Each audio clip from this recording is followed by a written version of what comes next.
आसुछे बड़ लघुचाप शक्तिशाली हेकरी 21 ने सारा राज्य जारी रही काल बैशाखी वर्षा। काल बैशाखी वर्षा नहीं करी राज्यर सबू 30टा जिला के अलर्ट करी आंचलिक पाणीपाग विभाग। विशेषकरी पश्चिम दक्षिण और उपकूल ओडिशा ने झड़ वर्षा संगे वज्रपात हवा। लघुचाप सृष्टि हेला उतारू उत्तर आड़के गति करबा। तेबे लघुचाप आहुरी शक्तिशाली हेबार नहीं करी पूर्वानुमान करिछे विभाग।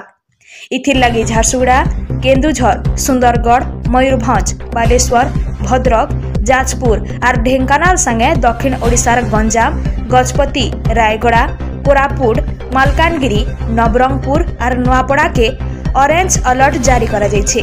तेबे इ जिला मान के वज्रपात अटका हेबार संभावना थिबानु लोक माने अटका अलर्ट रहबार के परामर्श दिया जायछि।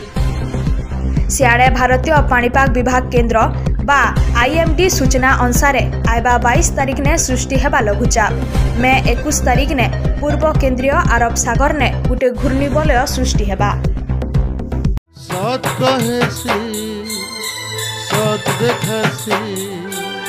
सुखे दुखे दुखे सुखे साथे थिसे संबलपुरी न्यूज़ चैनल